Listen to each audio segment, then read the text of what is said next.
Well, I don't normally preach from here, but so you guys in the back, let me know if you can't hear me, or I tend to speed up as I talk, so I'll slow down. How's that? Well, good morning, everybody. It is a great week. I am very tired. I will be tired for the next 2 weeks because it is time for the Olympics. I have my socks. Lee Moreland sent me a new supply of Olympic socks. He was worried. I think he thought I wore the same pair every day for 2 weeks. So he sent me this big gnarl of Olympic socks. So I've got my Olympic socks on for today. I get to wear a pair every day, and I love it. And Josh told me a neat thing. If you go on the NBC website, they have a thing called Gold Map, M-A-P. And what it's about, it's the story of each athlete and how they got to the Olympics. Is that not cool? So thank you for that, because that's what it's really all about for me. Not only the accomplishments, but the hard work and the endeavor and all that goes into it. I just adore the Olympics. I just think it's one of the best things that can be happening, particularly in our societies today, the world society. So anyway, so have fun. Be sleepy like the rest of us. I want to point something out too. Last week, it was incredibly quiet in church. It was so quiet, it made me nervous. And you know why?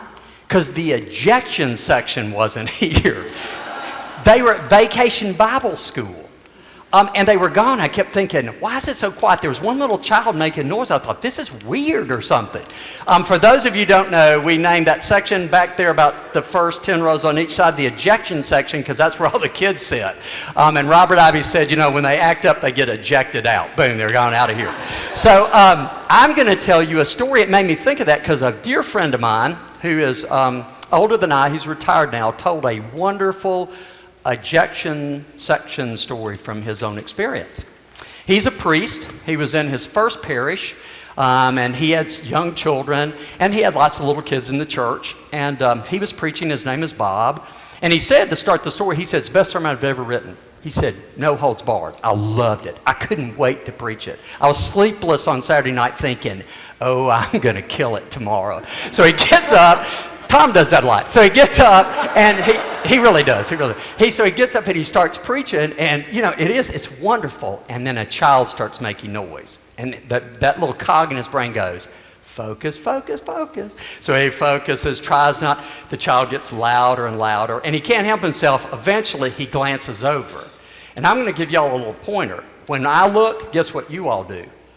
You look too. So the entire congregation, all their heads go, well, there's this one child with the mama, little Bill, and he knew him. He's 4 years old. Mom, Roberta, he's starting not to be okay. So he's watching her, trying to stay focused. She gives him something to play with, doesn't work. Gives him pen and pencil, you know, scratch off and color. That doesn't work. Finally starts feeding him. Lots of y'all do that in the ejection section.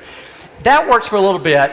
But as Bob's preaching along, thinking, God, I'm killing it, this child's getting louder. And then finally, the little bit of noise turns to whining. We all love that, don't we? You know, and the decibel levels go up. Then the whining turns into what actually finally happens in our church, ejection, because the whining turned into rebellion. So Mama Roberta grabs Bill, comes out. She has to go across the front in their little church, goes across the front. And of course, you know, he's preaching thinking he's got the killer sermon. Guess where all the eyes are? They're watching Roberta take the baby. And he's going like, golly. So gets to the door and thinking, thank goodness. He glances over, he sees them exit, and then he realizes everybody's still looking, because as they went by, Bill grabbed the door jamb. So Mom Roberta goes like this, so Bill's out in the air just like this, straight out. And then he screams, Daddy! And all eyes turned to Bob because it was his son. Is that not great? I love that story. Bob is 76 years old. That story happened over 40 years ago. He knew every detail just like it was yesterday. And then I asked him the real question. So what was that great sermon? Instantly, I have no idea. It doesn't matter. And there's the story and the lesson. Do you catch that? He had one of those experiences, like you have, like I have, if we will pay attention, where we get to see what is really important. Do you see, his sermon was not important. He's going to preach a bunch more. It was passive. But boy, what was important was his son Bill, and still is today. And it was so dear how much energy there was in the sermon. You know, I don't know about you, but I think that's kind of the way it is. We get an opportunity every once in a while to figure out what is really, really important. And we need to always take those lessons because they are important to us. See, last week's gospel, Tom had a wonderful, powerful sermon about a man who was just accumulating stuff and thought he needed some more, bigger barn because he had more stuff. And Jesus says, I don't know if that's going to really do it for you, if that's really going to make your life what you want it to be. Today is the continuation of that thought, because Jesus takes that thought about what we've got, what is important to us, if we can figure that out, and then he deepens it. Did you notice how? One of the all-time powerful phrases, the treasure phrase. What you treasure, right? Where are you going to find it? In your heart. Where your treasure is, there your heart will be also. Don't skip it. Let the words sink in. Like Tom reminded us last week, it is a powerful life metaphor. Where your treasure is, there your heart is also. See, that's why people admire Jesus, because we really know what he's talking about. Don't you? I don't need to tell you. What's he talking about? You. And you, and these sweet babies, and all of us. And the people around you, the people in your family, the people that you work with. The treasure is people, not stuff. The treasure is people, not stuff. That's why young people, they may not know what we do in church. Younger people kind of, I don't know if I know much about that, want to know much about that, but they want to know about Jesus because he still rings true. Jesus shows us in every way that people are the treasure. People are the treasure. They are the treasure of our lives. And when we slow down, we get to see that. Jesus always put people first. That is part of the treasuring, isn't it? There are a dozen stories that remind us of exactly what Jesus was trying to teach us. And I can cite them, and I mean dozens upon dozens. Let me give you one.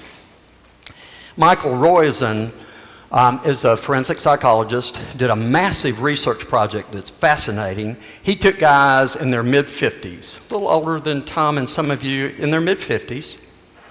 And what he did is he studied three factors, three only. One was, were they married? Two, did they meet and greet and be with at least 6 friends a month? Not a week, not a day, in a month. 6 meaningful contacts with friends in a month. And number 3, did they participate in a social group or social groups, meaning church or a golf group or a bridge group, whatever. It didn't matter. But did they have a social context beyond their family? Here's what he found. And then he studied them over time, began to try to project out life expectancy, illness, those kind of things. He said that the men who are in their mid-50s that were married, saw at least 6 friends a month, and participated in social groups, if they did all 3, at the age of 55, they had the life expectancy of a 46-year-old. They got 8 or 9 years back. Said if they did 2, they were 49. If they did 1 even, they were still a couple of years younger than their chronological age. They would live longer. If you did none, you did this statistically, it was more than 55, you were more like 65, with maybe another 15 years before you hit that 80-year mark. Very touching and very on target. We know, don't we, that our lives evolve. Our lives revolve around the people around us. That's what it's about. You know, I'd ask you the question I've been asking myself about this passage. Do you treasure your treasures? Well, of course you do. And if you say no, then you're lying. Don't lie in church. It's bad for you. Seriously. I'll go tell you my treasure. I had a 240 Volvo. Do you remember the 240s? They were that square little tank. It was bright green, that dark green, with leather seats. I loved that car. And I'd been on a trip to go see my elderly aunt in Mississippi. I'd driven 600 miles. I got within 1 block of my house. I called Lois, said, I'll be there in 2 minutes. I got there about 4 hours later because there was a Ram van come around the corner and hit me head on, knocked the engine out. And I sat on the curb thinking, my Volvo's gone. I still miss that car. I love that car. We treasure our treasures. It's okay to treasure things you treasure. I have no idea why I like that car so much. I like it better than any car I've ever had. But our job, the hard job, is to treasure people. That's the real task at hand, is to treasure people. Now, if this is too much wishy-washy, gooey, churchy stuff, then I'll turn you to something different. My wife, who's way smarter than I am, is reading a book right now, and she and a colleague are using it at the Episcopal School for training for the teachers around them. It's called The Energy Bus. Any of you know that book? If you don't, you ought to pick it up. It's a Wall Street book. Wall Street, like where they make all the money. Written by a leader who teaches leadership. So this is a book, and I just picked it up. And I kind of, when I saw it, I thought, So I took it away from her, stole it, and started reading it.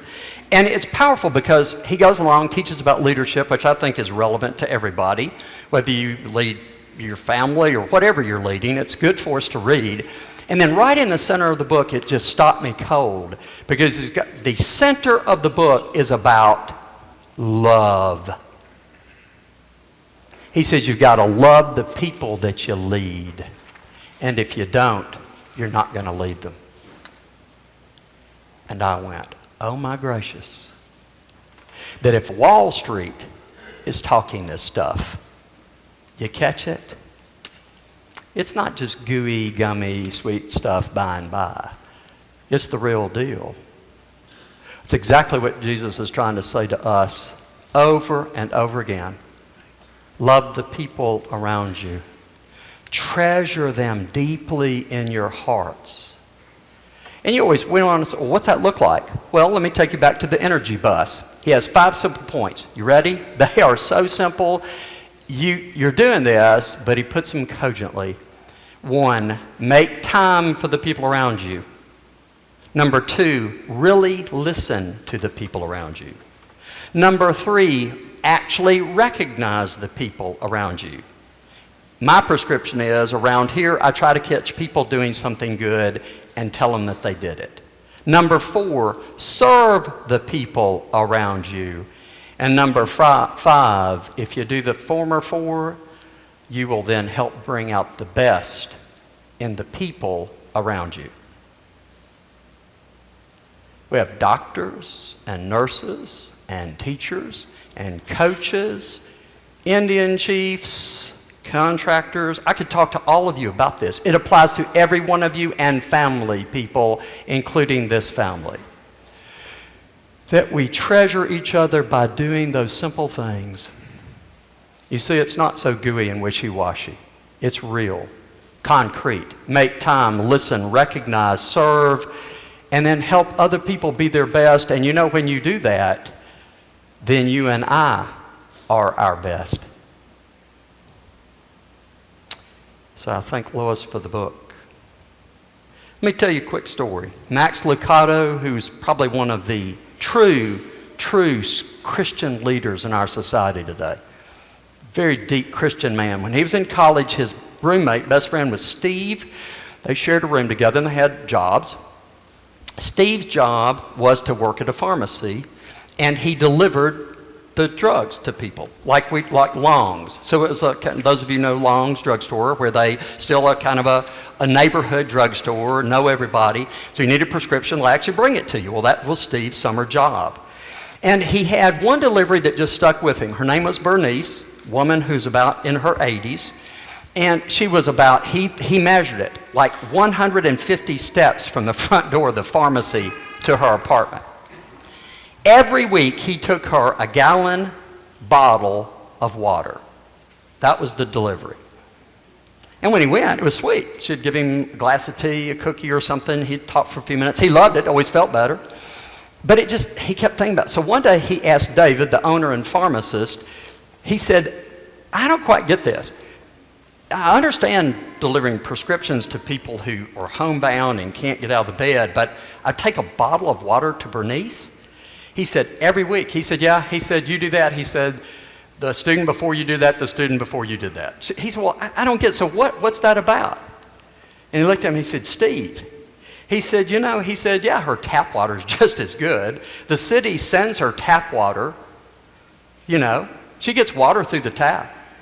But when you go to the apartment, she gets the water and she gets you. Do you see, she was very lonely. And that visit was almost desperately important to her. But he was young. He wasn't lonely. How would he know? But he knew then. He said, I'm going to say it is my experience that people around us want us. They want you. They don't want a facsimile. They don't want a better you. They don't want a perfected you. They don't want one without the blemishes. They just want you. They want you. Thank God there's some people around me that want me. And you know what? Every one of us is the same. Yeah, sometimes I'm doing a checklist. I don't like the dress. But let's be honest, we don't do that. I'm just glad they show up. They pay attention to me, ask about me. They're in my sphere of life. They help my life be more abundant. They help me with clarity. They help me not be lonely. People around us need us. We need them. I've got one more thought for you, and I'll leave it to our cardiologists. We probably have a couple. We've got every other specialty. Early, I didn't have any cardiologists, but it is said that the heart has 5,000 times the electromagnetic field than the brain. Maybe we need to use the magnetic field of the heart a lot more than we need to use our brain sometimes. In other words, Jesus says, where your treasure is, guess what? Your heart's going to be there. I promise you one thing. You follow your heart, you'll find your treasure. And I'm hoping that we are going to teach these sweet babies. Did you see their pictures? Mary Reynolds and John David. That we are going to teach them to follow their hearts, to value the real treasure of life, just like, look at them being held and nurtured right now, the way they're being nurtured, that they value, treasure, the real treasure, the people around them. Amen.